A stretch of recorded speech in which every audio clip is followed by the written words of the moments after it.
संघीयता कार्यान्वयनपछि तिनै तहको सरकारमा भ्रष्टाचार बढेको भन्दै अख्तियारमा उजुरीको छाङ। राष्ट्रपतिद्वारा चिन्ता व्यक्त। भ्रष्टाचारका घटना छानबिनको दायरामा ल्याइरहेको प्रधानमन्त्रीको दाबी। अरुण चौधरी सहित 3 जनालाई रिहा गर्ने अदालतको आदेशप्रति गृहमन्त्रीको असन्तुष्टि। सांसद विनोद चौधरीसँग बयान लियो कि लिएन भन्दै रासपा सभापति लामी छानेको प्रश्न। र एनसेलको प्रकरणको प्रतिवेदन सार्वजनिक गर्न सरकारलाई लेखा समितिको निर्देशन। लुम्बिनी विकास कोषले रामग्राम क्षेत्रमा गरेको सम्झौता खारेज गरी अनुसन्धान गर्न उर्दै जारी। नमस्कार, कारोबार समाचारमा स्वागत छ। अब समाचार विस्तारमा। राष्ट्रपति रामचन्द्र पौडेलले महालेखा परीक्षकको प्रतिवेदनमा हरेक वर्ष बेरोजु बढ्दै जानु दुःखद भएको बताउनु भएको छ। आइतबार अख्तियार दुरुपयोग अनुसन्धान आयोगको 33औं स्थापना दिवसको अवसरमा आयोजित कार्यक्रमलाई सम्बोधन गर्दै राष्ट्रपति पौडेलले हरेक वर्ष महालेखा परीक्षकको प्रतिवेदनमा किटानका साथ सरकारी ढुकुटी र बजेट कार्यक्रमको दुरुपयोग सम्बन्धी विषयहरू प्रकाशित भएको भन्दै यस खालका विचलनहरूलाई समयमा नै नियन्त्रण गर्न राज्य संयन्त्र सतर्क हुनुपर्ने बताउनुभयो। उहाँले आयोगले आफ्नो कार्य सम्पादन र भ्रष्टाचारका उप अनुसन्धान र छानबिन गर्ने क्रममा साना प्रकृतिका कसुरदारका मात्र नभए जतिसुकै ठुला व्यक्ति भए पनि कानुनको दायरामा ल्याउनु पर्छ भन्ने आम नागरिकको मतलाई ध्यानमा राख्न सुझाव पनि दिनुभयो। उहाँले अख्तियारले अनुसन्धान र मुद्दा दायर गर्दा आग्रह पूर्वाग्रह रहित भएको सन्देश प्रवाह हुनुपर्ने पनि बताउनुभयो। महालेखा परीक्षकको प्रतिवेदनमा हरेक साल बेरुजु बढ्दै जानु दुःख लाग्दो कुरा हो। हरेक वर्ष महालेखा परीक्षकको प्रतिवेदनमा किटानका साथ सरकारी ढुकुटी र बजेट कार्यक्रमको दुरुपयोग सम्बन्धी विषयहरू प्रकाशित भएका हुन्छन्। यस्ता खालको विचलनलाई समयमै नियन्त्रण गर्न राज्य संयन्त्र सतर्क हुनुपर्दछ।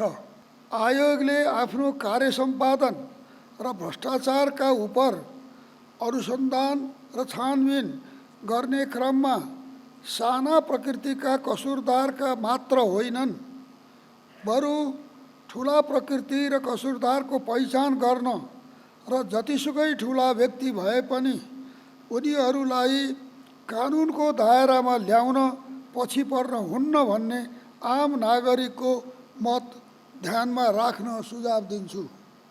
अख्तियारले अनुसन्धान र मुद्दा दायर गर्दा आग्रह पूर्वाग्रह रहित भएको सन्देश प्रवाह हुनुपर्छ भन्ने मलाई लाग्छ। कार्यक्रममा प्रधानमन्त्री पुष्पकमल दाहालले भने सरकारले ठुला भ्रष्टाचारका घटनालाई छानबिन तथा अनुसन्धानको दायरामा ल्याइरहेको दाबी पनि गर्नुभएको छ।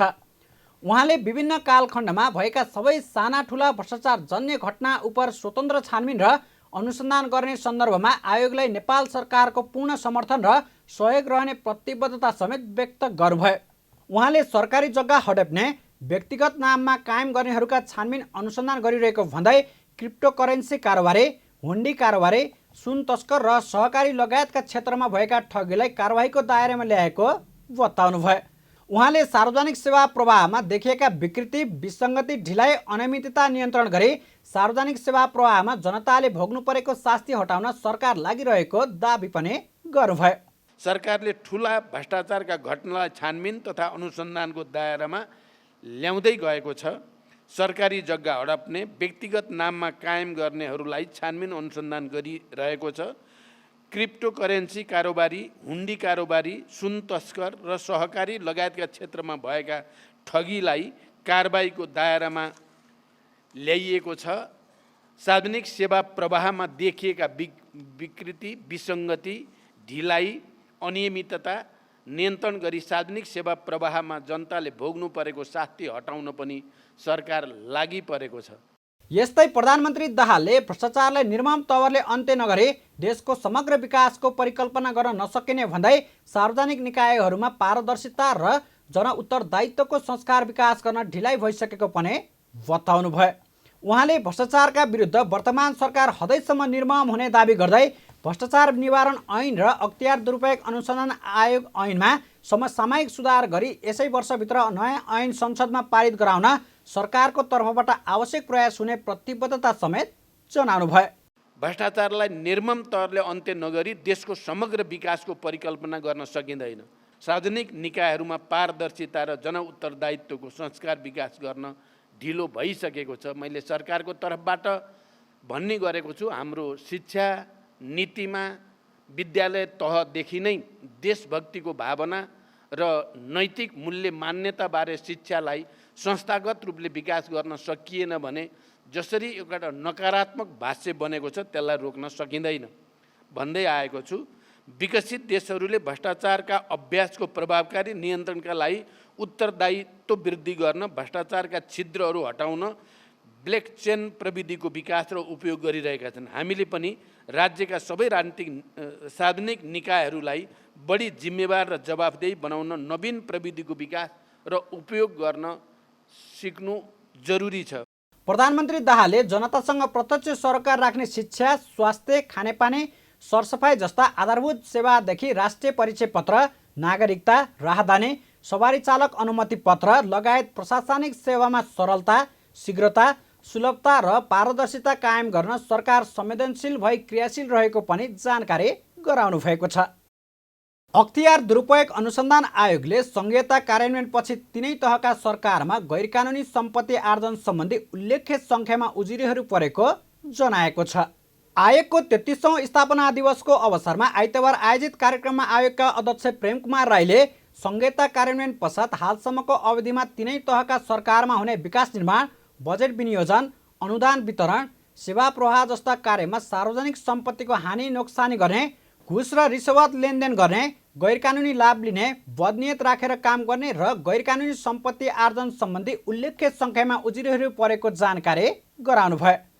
अख्तियारले गरेको अध्ययनले पनि संघीयता कार्यान्वयनपछि तीनै तहको सरकारमा योजना निर्माणदेखि कार्यान्वयन तहसम्म पुग्दा स्थानीय कर्मचारीको मिलेमतोमा सबैभन्दा धेरै भ्रष्टाचार हुने गरेको देखाएको छ। चालु आर्थिक वर्षको 7 महिना बित्न लाग्दा हालसम्म अख्तियारमा 14,780 वटा उजुरी परिसकेको छ। अख्तियारमा उजुरी परेका मध्ये सबैभन्दा धेरै स्थानीय तहसँग सम्बन्धित छ। अख्तियार प्रमुख राईले सार्वजनिक खरिद तथा निर्माणको सन्दर्भमा प्रतिस्पर्धा सीमित गर्ने, बिना प्रतिस्पर्धा सोझै खरिद गर्ने, आयोजनामा पूर्व सम्भाव्यता अध्ययन, आवश्यकता र औचित्यताको पहिचान नगरी बजेट विनियोजन गर्ने, खरिद योजना बिना नै खरिद कार्य गर्ने प्रवृत्ति रहेको बताउनुभयो। संघीयता कार्यान्वयन पश्चात हालसम्मको अवधिमा तीनै तहका सरकारमा हुने विकास निर्माण, बजेट विनियोजन, अनुदान वितरण, सेवा प्रवाह जस्ता कार्यमा सार्वजनिक सम्पत्तिको हानि नोक्सानी गर्ने, घुस रिश्वत लेनदेन गर्ने, गैर कानुनी लाभ लिने, बदनियत राखेर काम गर्ने र गैर कानुनी सम्पत्ति आर्जन सम्बन्धी उल्लेख्य सङ्ख्यामा उजुरीहरू आयोगमा पर्ने गरेका छन्। सार्वजनिक खरिद तथा निर्माणको सन्दर्भमा प्रतिस्पर्धा सीमित गर्ने, बिना प्रतिस्पर्धा सोझै खरिद गर्ने, आयोजनामा पूर्व समयता अध्ययन, आवश्यकता र औचित्यताको पहिचान नगरी बजेट विनियोजन गर्ने, खरिद योजना बिना नै खरिद कार्य गर्ने प्रवृत्ति रहेको छ। अख्तियार प्रमुख राईले बजेट तथा कार्यक्रम तर्जुमा गर्दा अबन्डा रकम राखी आर्थिक वर्षको बीचमा बाँडफाँड गर्ने, मिलोमतोमा आयोजना छनौट गर्ने, कार्यक्रम सञ्चालन नगरी भुक्तानी लिने दिने, प्राकृतिक स्रोत साधनको उपयोगमा मापदण्डको पालना नगरी दर रेट तोक्ने, वातावरणीय प्रभाव मूल्याङ्कन र प्रारम्भिक वातावरणीय परीक्षणमा निर्दिष्ट परिमाणभन्दा बढी अनियन्त्रित उत्खनन तथा दोहन गर्ने, कृषि, शिक्षा, स्वास्थ्य, खानेपानी, पशुपन्छी लगायतका विषयमा क्षेत्रमा अनुदानको दुरुपयोग गर्ने, नियम, कानुन, कार्यविधि, मापदण्ड र नागरिक बडापत्रको पालना नगर्ने, सेवा प्रवाहमा बिचौलियाहरू प्रवेश गराई सेवा अवरुद्ध गराई मिलोमतोमा अनियमितता गर्ने, आफूलाई तोकिएको कार्य समयमै पुरा नगर्ने, जिम्मेवारी र जवाफदेहिता नलिने, निर्णय नगरी थन्काएर राख्ने जस्ता प्रवृत्तिहरू देखिएको पनि बताउनुभयो।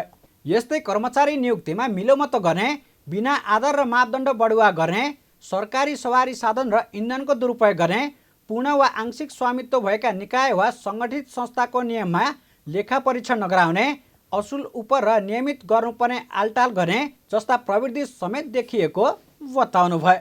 यस्तै आयोगमा प्राप्त भूमि र जग्गा सम्बन्धी उजुरीको छानबिन गर्दा निश्चित व्यक्ति र समूहलाई फाइदा हुने गरी कौडीको भावमा सार्वजनिक, सरकारी र वन क्षेत्रको जग्गा 89 वर्षसम्म व्यापारिक प्रयोजनका लागि लिजमा दिएको, हदबन्दीभन्दा बढी जग्गा जफत गर्नुपर्ने कानुनी व्यवस्था लामो समयसम्म कार्यान्वयनमा नआएको, सार्वजनिक सरकारी गुठी र वन क्षेत्रको जग्गा विभिन्न व्यक्ति, क्लब र स्वार्थ समूहले अतिक्रमण र कब्जा गरी निजी प्रयोजनका लागि उपयोग गरेकोमा जिम्मेवार निकायबाट अतिक्रमण रोक्ने कार्यमा अति उदासीनता देखाइएकोबाट सार्वजनिक र सरकारी सम्पत्ति संरक्षण हुन नसकेको, विद्यालय र स्थानीय तहहरूले आफू खुसी गैरकानुनी तहहरूले सरकारी सार्वजनिक जग्गा निजी प्रयोजनमा बिक्री गर्ने प्रविधि बढेको र सरकारी जग्गा गैरकानुनी रूपमा व्यक्तिका नाममा दाखिला खारेज गरेकोमा सो जग्गाको दुष्कृति सच्याउने काम हुन नसकेको देखिएको पनि बताउनुभयो। कर्मचारी नियुक्तिमा मिलोमतो गर्ने, बिना आधार र मापदण्ड बढुवा गर्ने, सरकारी सवारी साधन र इन्धनको दुरुपयोग गर्ने, पूर्ण वा आंशिक स्वामित्व भएका निकाय वा सङ्गठित संस्थाको नियमित लेखा परीक्षण नगराउने, असुल उपर नियमित गर्नुपर्नेमा आलटाल गर्ने जस्ता प्रवृत्तिहरू समेत आयोगमा पर्ने उजुरीहरूबाट देखिएको छ।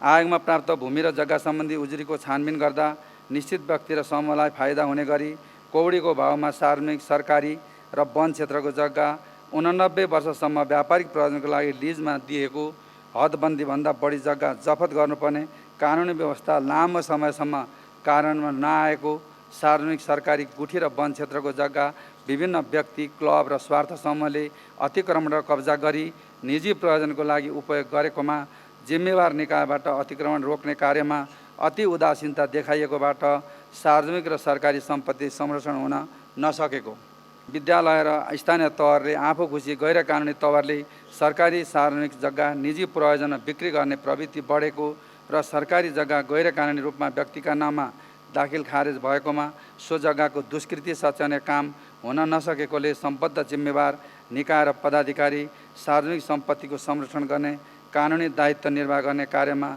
थप जिम्मेवार बन्नुपर्ने देखिएको छ। अख्तियार प्रमुख राईले आयोगमा प्राप्त उजुरीको छानबिन गर्दा सम्बन्धित मन्त्रालयको प्रस्तावमा मन्त्री परिषदबाट नियुक्त हुने सार्वजनिक संस्थाको केही पदाधिकारी विदेशी मूलको स्थायी आवासीय अनुमति लिएका, अन्तिम अदालतबाट कसुरदार ठहरी फरार सूचीमा रहेका, कानुन र मापदण्ड बमोजिम तोकिएको योग्यता र अनुभव नभएका, कृत्य गरी अनुभवको प्रमाण पेश गरेका, सार्वजनिक छवि कमजोर भएका व्यक्तिलाई छनौट गरी नियुक्ति दिएको पाइएको पनि बताउनुभयो। कतिपय सार्वजनिक निकायमा निश्चित व्यक्तिलाई नियुक्त दिनकै लागि व्यक्ति लक्षित गरे प्रतिस्पर्धा सीमित हुने गरी नियुक्ति सम्बन्धी मापदण्ड र कार्यविधि संशोधन गर्ने प्रवृत्ति बढ्दो क्रममा देखिएको समेत बताउनुभयो। उपप्रधानमन्त्री तथा गृहमन्त्री नारायण काजी श्रेष्ठले अरुण चौधरी सहित 3 जनालाई रिहा गर्न अदालतको आदेशप्रति असन्तुष्टि जनाउनु भएको छ। आइतबार प्रतिनिधि सभा अन्तर्गतको राज्य व्यवस्था तथा सुशासन समितिको बैठकमा बोल्दै उपप्रधानमन्त्री तथा गृहमन्त्री नारायण काजी श्रेष्ठले बाँसबारी जग्गा प्रकरणमा पक्राउ परेका चौधरी सहित 3 जनालाई रिहा गर्न अदालतको आदेशप्रति असन्तुष्टि जनाउनु भएको हो। उहाँले अदालतले म्याद तोकेर 2 दिनभित्र छाडिदेऊ भनेको न्यायिक इतिहासमा नै पहिलो भएको समेत बताउनुभयो। यद्यपि उनले अदालतप्रति आफ्नो सम्मान रहेको र आदेश कार्यान्वयन गर्ने स्पष्ट पार्नुभयो। गत 22 माघमा जिल्ला अदालत काठमाडौँका न्यायाधीश यज्ञप्रसाद आचार्यको इजलासले बाँसबारी जग्गा प्रकरणमा पक्राउ परेका सिजी चाँद बाग रेसिडेन्सीका सञ्चालक समिति सदस्य अरुण चौधरी, अध्यक्ष सञ्जय ठाकुर र तत्कालीन बाँसबारी छालाजुत्ता कारखानाका कार्यकारी प्रमुख अजित नारायण सिंह थापालाई 2 दिनभित्र रिहा गर्न आदेश दिएको थियो। उपप्रधानमन्त्री तथा गृहमन्त्री श्रेष्ठले अदालतले गरेको निर्णय ठिक वा बेठिक जे भए पनि आफूहरूले हस्तक्षेप गर्न नमिल्ने भन्दै त्यसको कार्यान्वयन गर्ने बताउनुभयो। राज्यको कार्यकारी अङ्ग सरकार हो। सरकारले राज्यको नेतृत्व गर्छ मूलभूत रूपमा, तर राज्यका अरू अङ्गहरू पनि छन् जुन चाहिँ शक्ति पृथकीकरणको सिद्धान्तका अनुसार परिचालित छन्, सञ्चालित छन्।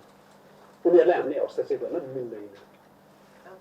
त्यो ठिक वा बेठिक हुन पनि सक्छ, अदालतले गरेको, अख्तियारले गरेको, होइन, त्यसमा हामीले हस्तक्षेप गर्न मिल्दैन। अहिले के कुरा गर्नुहुन्छ भने अरुण चौधरी लगायतको रिहाई अदालतले गर्छ, तर अदालतले गरेको निर्णय हामीले पालना गर्नुपर्छ। सरकार त्यसमा दृढ छ, हामी पालना गर्छौँ, तर न्यायिक पद्धतिको कोणबाट यो निर्णयमा के प्रश्न चाहिँ उठिएको छ। जस्तो हामीले म्याद माग्यौँ, म्याद 2 दिन मात्रै अदालतले दिन सक्छ। मैले यति कुरा त भन्नै पर्ने हो। मेरो अदालतप्रति पुरै सम्मान छ, अदालतको निर्णय हामी पुरै कार्यान्वयन गर्छौँ, तर 2 दिन म्याद दिन सक्छ, 2 दिन मात्रै, ओके। त्यसपछि त्यो सिआइडीको काम हो, अनुसन्धान गरे 2 दिन। त्यसपछि फेरि म्याद थप चाहियो भन्न पनि सक्छ, चाहिएन भन्न पनि सक्छ। चाहियो भनेर हामी गए पनि म्याद दिने कि नदिने फेरि अदालतले निर्णय गर्न सक्छ। तर अदालतले पहिला नै 2 दिनभित्र सक अनुसन्धान त्यसपछि छोड्देऊ भनेर पुलिस अधिकारीलाई निर्देशन दिने अहिलेसम्मको न्यायिक लयको इतिहासमा छैन। यो पहिलो। अदालतले अहिले त पूर्वपक्षमा नराख्ने भनेर छोड्यान हो, त्यो पनि पूर्वपक्षको फेज आइसकेकै थिएन, अनुसन्धानको क्रममा पहिले छोड्ने भनेर भनेको। तर हामीले मुद्दा छोडेका छैन। मान्य मुद्दा छोडेका छैन, यो मुद्दा अगाडि बढ्छ। अब रह्यो मान्यजीले भन्नुभएको छ अरू पनि छन् त्यसमा जोडिएका, के गर्नुहुन्छ भन्दाखेरि हामी अनुसन्धानको प्रक्रियामा जसलाई लिखत गर्न बुझ्न ल्याउनुपर्छ सबैमा जान्छौँ। यति कुरा चाहिँ म प्रश्न भन्छु। उपप्रधानमन्त्री श्रेष्ठले अदालतले छाड्ने आदेश दिए पनि आफूहरूले मुद्दा नछाडेको र अगाडि बढ्ने समेत स्पष्ट पार्नु भएको छ। उहाँले अनुसन्धानको प्रक्रियामा जसलाई लिखित गर्न बुझ्न ल्याउनुपर्छ ती सबैले ल्याउने बताउनु भयो। यसअघि बैठकमा राष्ट्रिय स्वतन्त्र पार्टीका सभापति रवि लामिछानेले उद्योगपति एवं नेपाली काङ्ग्रेसका सांसद विनोद चौधरीसँग बयान लियो कि लिएन भने गृहमन्त्री सामु प्रश्न राख्नु भएको थियो। उहाँले बाँसबारी जग्गा प्रकरणमा अरुण चौधरीकै बराबर सेयर भएका विनोद चौधरीसँग रहेको भन्दै बयान लियो कि लिएन भनेर प्रश्न राख्नु भएको थियो। बाँसबारी जग्गा प्रकरणमा अरुण चौधरीलाई चाहिँ केही दिन अगाडि हिरासतमा राखेको देखियो। जग्गा हडप्दा चौधरीकै जति सेयर भएका अन्य साझेदारहरूमध्ये सत्तारूढ दलका सांसद विनोद चौधरीको पनि च्याम्पियन फुटवेयर पनि देखिएको छ। विनोद चौधरीजीलाई पनि थुन्नुपर्छ भने होइन है मैले, तर अनुसन्धानको दायरामा राखेर बयान त लिन सकिन्थ्यो होला कि त्यो बयान लिएको लिएन त्यो विवरण यहाँ के छ भने उहाँको जति किता छ, अरुण कुमार चौधरीको जति किता सेयर छ त्यति नै किता अन्यको पनि छ, मैले नाम लिएका पनि छ। मैले अघि भनिहालेँ मैले कुनै हुनुपर्छ भन्ने होइन भन्न खोजेँ। मैले अनुसन्धानको प्रक्रियाको बारेमा अनुसन्धानको दायरामा राखेर बयान लिने काम गर्न सकिन्थ्यो, लियो कि लिएन भनेर जान्न खोजेको मात्रै हो, मेरो यो साधारण जानकारीको लागि। बैठकमा सांसदहरूले चाँडोभन्दा चाँडो राष्ट्रिय सुरक्षा नीति बनाउनु पर्ने, भारतसँगको सिमाना नाका कडाई गर्नुपर्ने लगायतको माग पनि गरेका छन्। यता समितिले भने अध्यागमन सम्बन्धी विद्यमान कानुन तत्काल परिमार्जन गर्न सरकारलाई निर्देशन दिएको छ। समितिले समय अनुकूल हुने गरी सो सम्बन्धित विधेयक तत्काल परिमार्जन गर्न गृह मन्त्रालयले निर्देशन दिएको हो। यसैगरी बैठकले मानव तस्करी नियन्त्रण, खुल्ला सीमा सुरक्षा कडा चेक जाँच व्यवस्था गर्न, खुल्ला सीमा सुरक्षा कडा चेक जाँचको व्यवस्था गर्न, भिसा सम्बन्धी समस्या समाधान गर्न पनि सरकारलाई निर्देशन दिएको छ। यस्तै त्रिभुवन अन्तर्राष्ट्रिय विमानस्थलमा अपुग जनशक्ति तत्काल व्यवस्थापन गर्न र राष्ट्रिय सुरक्षा नीति परिमार्जन गर्न पनि प्रधानमन्त्री तथा मन्त्री परिषद कार्यालयलाई निर्देशन दिएको छ। अध्यागमन सम्बन्धमा विद्यमान ऐन नियममा समय अनुकूल परिमार्जन गर्न नेपाल सरकार र गृह मन्त्रालयलाई निर्देशन दिने, मानव तस्करी नियन्त्रण गर्न नेपाल सरकार गृह मन्त्रालयलाई निर्देशन दिने, भिसा समस्या समाधान गर्न नेपाल सरकार गृह मन्त्रालयलाई निर्देशन दिने, संघीय मामिला मन्त्रालय तथा सामान्य मन्त्रालयसँग समन्वय गरी एयरपोर्टमा जनशक्ति अपुग भएकोमा थप जनशक्ति व्यवस्थापन गर्न र त्यहाँ बाहिरबाट आउँदा भिड नदेखिने गरी तिनीहरूलाई सहजता दिनका लागि आवश्यक पहल गर्ने, राष्ट्रिय सुरक्षा नीति परिमार्जन गर्न नेपाल सरकार मन्त्री परिषद तथा मन्त्री परिषदको कार्यालयलाई निर्देशन दिने। समितिको बैठकले सडकमा रहेका भोका नाङ्गा नागरिकको उचित व्यवस्था गर्न पनि सरकारको ध्यानाकर्षण गराएको छ। सन् 2023मा करिब 71,000 नेपाली नागरिक विदेशमा स्थायी बसोबासको लागि गएका छन्। अध्यागमन विभागका अनुसार पछिल्लो 1 वर्षमा 70,915 जना नेपाली विदेशमा स्थायी बसोबासको लागि गएका हुन्। आइतबार बसेको राज्य व्यवस्था तथा सुशासन समितिको बैठकमा विभागका महानिर्देशक रुद्रसिंह तामाङले सन् 2023मा नेपालबाट स्थायी बसोबास गर्नका लागि विदेश जाने नेपालीको सङ्ख्या 70,915 जना रहेको जानकारी दिनुभयो। सन् 2023मा 16,03,838 जना नेपाली नागरिक विदेश जाँदा 12,63,469 भित्रिएको बताउँदै पछिल्लो 1 वर्षमा विदेश गएका मध्ये 3,40,369 जना नेपाली विदेशमा नै बसेको जानकारी गराउनुभयो। उहाँले यस अवधिमा अध्ययनको लागि 1,08,542 जना, अस्थायी बसोबास भिसामा 92,349, स्थायी बसोबास भिसामा 70,915 जना र विवाह गरेर डिपेन्डेन्ट भिसामा 20,613 जना नेपाली विदेश गएको बताउनुभयो। उहाँले यस अवधिमा अध्ययनको लागि 1,08,542 जना, अस्थायी बसोबास भिसामा 92,349, स्थायी बसोबास भिसामा 70,915 जना र विवाह गरेर डिपेन्डेन्ट भिसामा 20,613 जना नेपाली विदेश गएको बताउनुभयो। उहाँले यसरी पछिल्लो 1 वर्षमा 2,92,240 नेपाली कुनै न कुनै रूपमा विदेश बस्ने गरी गएको दाबी गर्नुभयो। महानिर्देशक तामाङले 2,92,240 तथ्याङ्कमा भारतको भूमि भएर तेस्रो देशमा गएका नागरिकको सङ्ख्या समावेश नभएको बताउनुभयो। प्रत्येक वर्ष 3,40,000 नेपाली 3,40,369 नेपाली गत वर्ष चाहिँ नेपालबाट बाहिरिएको छ। अब यो यति कसरी बाहिरियो भन्दाखेरि हामीसँग अर्को तथ्याङ्क पनि छ हजुरको, बाहिरिएर गएपछि फर्केनन् भनौँ न। अब त्यो मध्ये 1,08,542 जना पढ्न गएका छन्। त्यसपछि गएर 92 त्यो मध्ये त्यसपछि गएर अर्को चाहिँ टेम्पोरेरी भिजिटमा भने टेम्पोरेरी रेसिडेन्सको रूपमै बस्नको लागि 92,339 जना गएका छन्। यो पर्मानेन्ट रेसिडेन्टकै रूपमा टेम्पोरेरी रेसिडेन्टको रूपमा गएका छन् यो विभिन्न देशमा। अनि 70,915 जना चाहिँ पर्मानेन्ट रेसिडेन्टकै रूपमा गएका छन्। पिआर लिएर जानेमा त 70,915 जना छ। 20,613 जना छ। 2,92,420 चाहिँ नर्मल्ली अब हामी प्रत्येक वर्ष यो सङ्ख्या चाहिँ हाम्रो देशबाट बाहिरिँदैछ।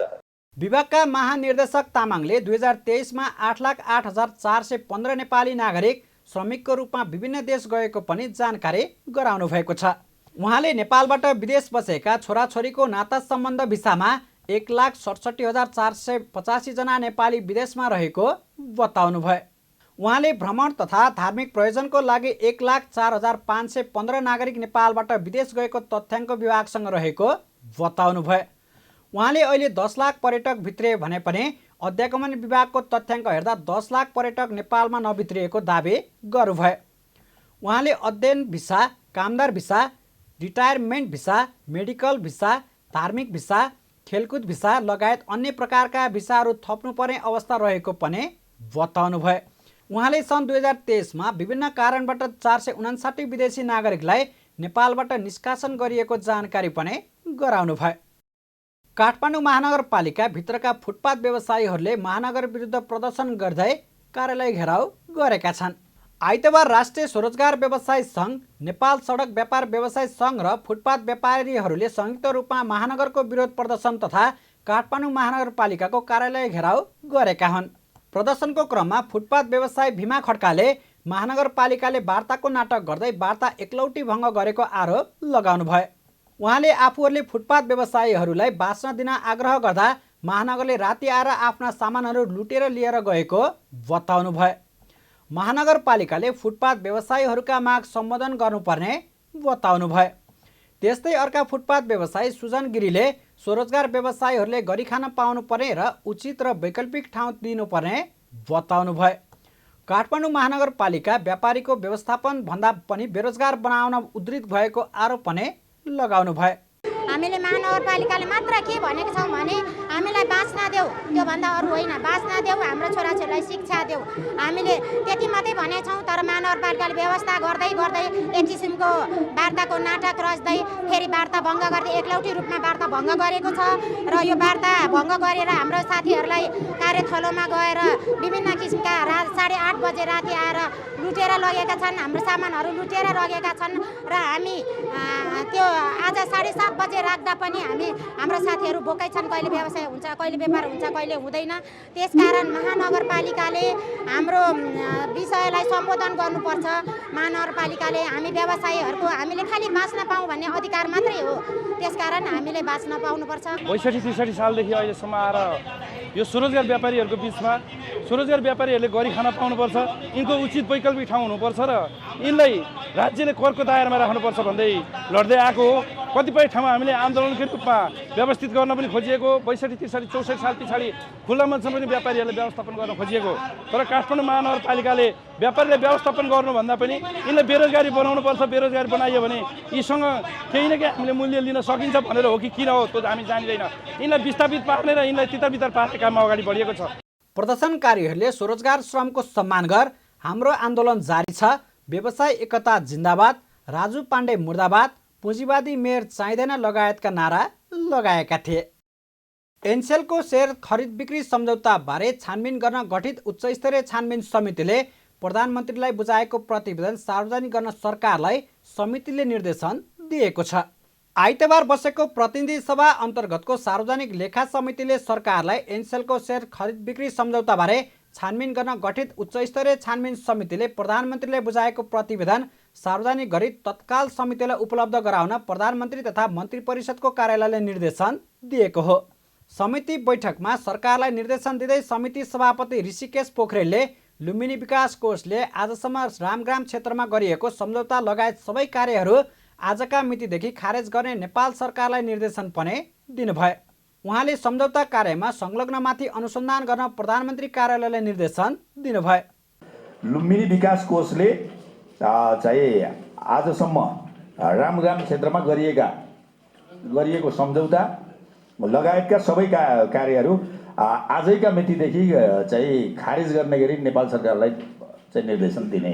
यो कार्यमा संलग्न चाहिँ र यस्तो कार्य अरू कुनै क्षेत्रमा फेरि नहोस् भनेर यो कार्यमा संलग्नमाथि अनुसन्धान गर्न र यस्तो कार्य फेरि अर्को क्षेत्रमा चाहिँ फेरि नहोस् भनिकन उपयुक्त निर्देशन दिन नेपाल सरकार प्रधानमन्त्री कार्यालयलाई निर्देशन दिने। सबै क्षेत्रमा प्रधानमन्त्री कार्यालयले निर्देशन दियोस् भन्ने हो। उहाँले युनेस्को मापदण्ड कानुनी प्रक्रिया अनुसार मात्रै कार्य प्रारम्भ गर्ने र मापदण्ड विपरीत भएका क्षेत्रहरूको थप अनुसन्धान गर्न सरकारलाई आग्रह गर्नुभयो। उहाँले रामग्राम क्षेत्रमा जग्गा अधिग्रहण गर्नका लागि बजेट व्यवस्थापन गर्ने नेपाल सरकारलाई निर्देशन दिनुभयो। सांसदहरूले त्रिभुवन विश्वविद्यालयको उपकुलपतिमा परीक्षण भइसकेका मान्छेहरूलाई सर्टलिस्टमा पारिएको देखि महालेखा परीक्षकको नियुक्ति गर्ने काममा ढिलाइ भएको भन्दै सरकारको ध्यानाकर्षण गराएका छन्। आइतबार बसेको राष्ट्रिय सभाको बैठकमा विशेष गरी प्रमुख प्रतिपक्ष नेकपा एमालेका सांसदहरूले यस विषयमा सरकारको ध्यानाकर्षण गराएका हुन्।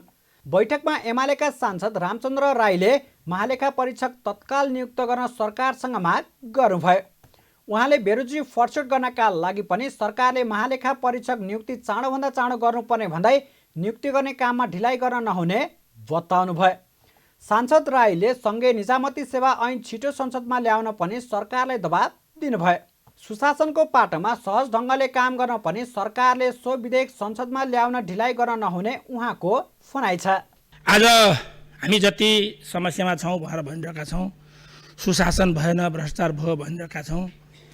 सुशासन कायम गर्छु भनेर प्रधानमन्त्रीज्यूले सरकारले धेरै घाटदेखि धेरै कुरा गरेको, सङ्घीय निजामती सेवा ऐन आजसम्म आउन सकेको छैन।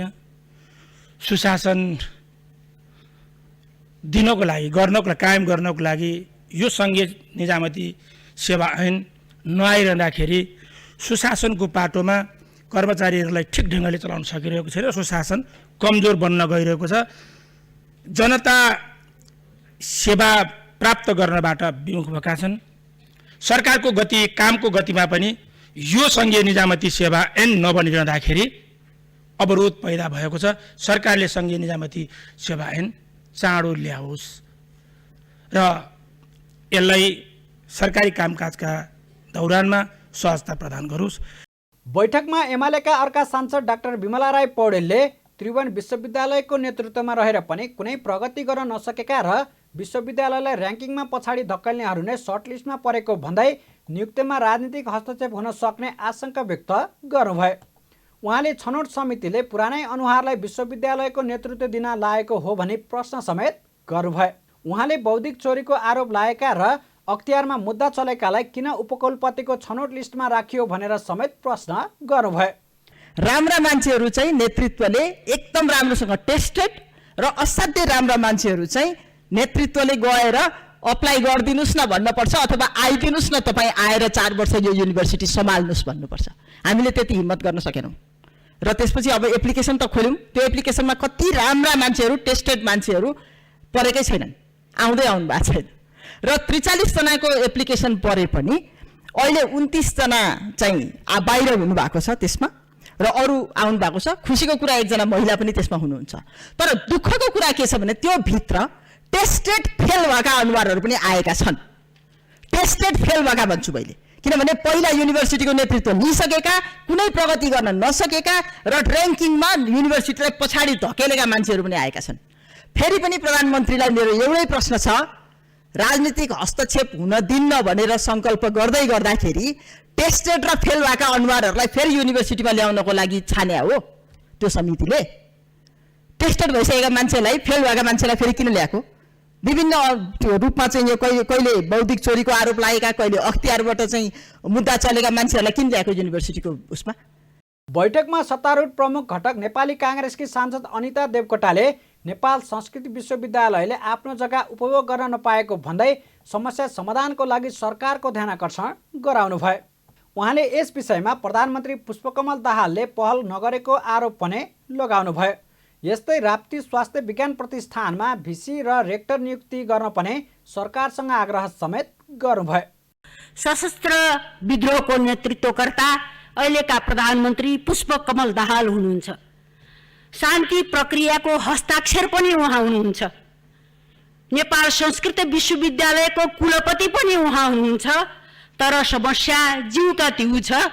अहिले पनि नेपाल संस्कृत विश्वविद्यालयले आफ्नो जग्गा उपयोग उपभोग गर्न पाएको छैन र अहिलेका प्रधानमन्त्री पुष्पकमल दाहाललाई यो समस्या समाधान गर्नको लागि केले अप्ठ्यारो पारेको छ? सम्माननीय सभा अध्यक्षज्यू, अत्यन्त पवित्र मनले प्रदान गरेको जग्गा आज बलका आधारमा कानुन मिचेर हडप्दा पनि सरकार किन मौन रहन्छ?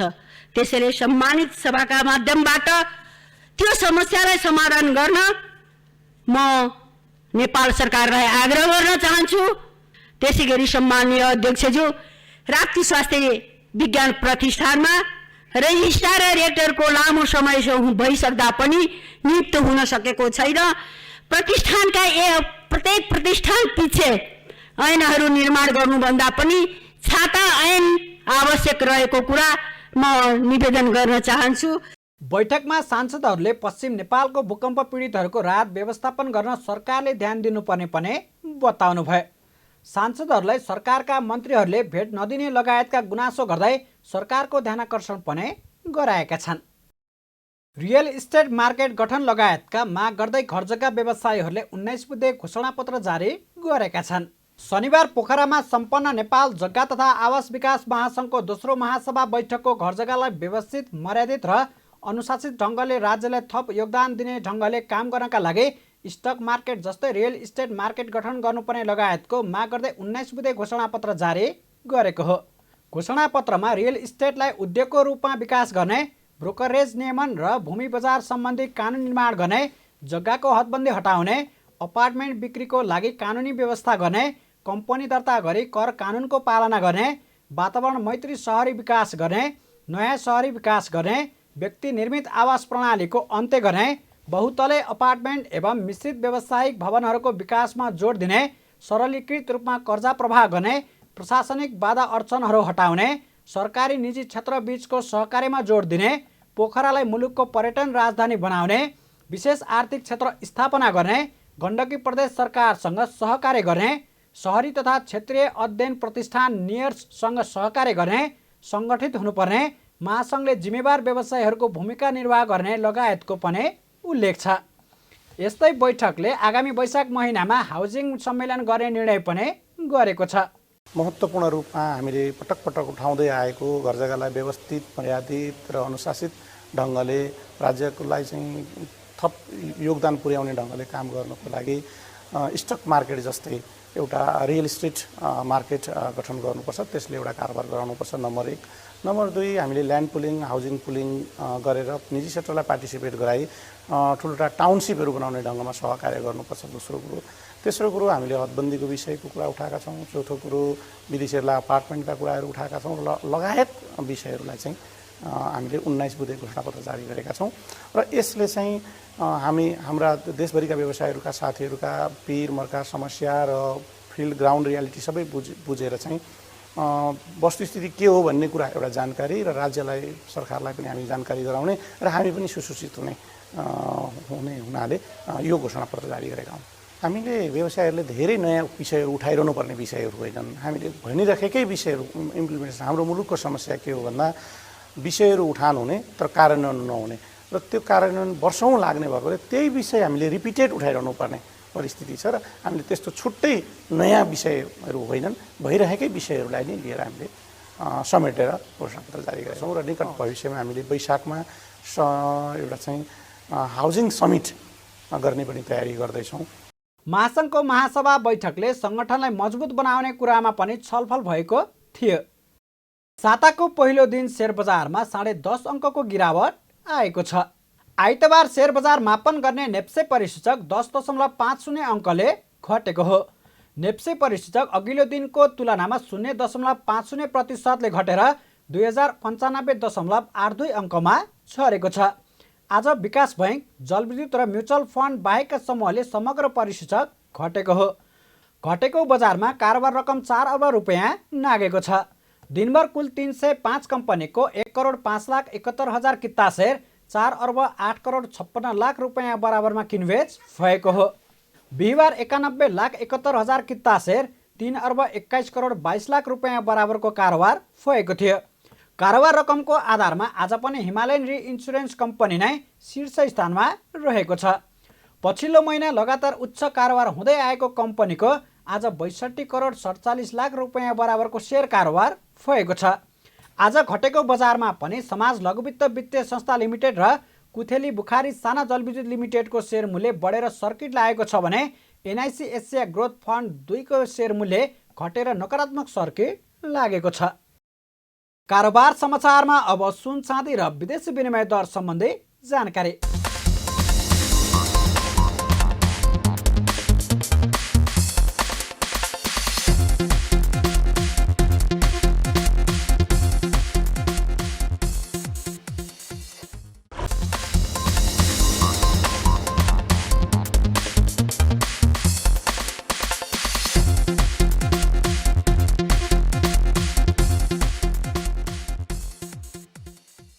बिदा हुनुअघि अहिलेसम्मका प्रमुख समाचार फेरि एकपटक। संघीयता कार्यान्वयनपछि तिनै तहको सरकारमा भ्रष्टाचार बढेको भन्दै अख्तियारमा उजुरीको छाङ। राष्ट्रपतिद्वारा चिन्ता व्यक्त। भ्रष्टाचारका घटना छानबिनको दायरामा ल्याइरहेको प्रधानमन्त्रीको दाबी। अरुण चौधरी सहित 3 जनालाई रिहा गर्ने अदालतको आदेशप्रति गृहमन्त्रीको असन्तुष्टि। सांसद विनोद चौधरीसँग बयान लिएन भन्दै रासपा सभापति लामी छानेको प्रश्न। र एनसेलको प्रकरणको प्रतिवेदन सार्वजनिक गर्न सरकारलाई लेखा समितिको निर्देशन। लुम्बिनी विकास कोषले रामग्राम क्षेत्रमा गरेको सम्झौता खारेज गरी अनुसन्धान गर्न उर्दै जारी। कारोबार समाचार सकियो। हामीलाई बिदा दिनुहोस्। नमस्कार।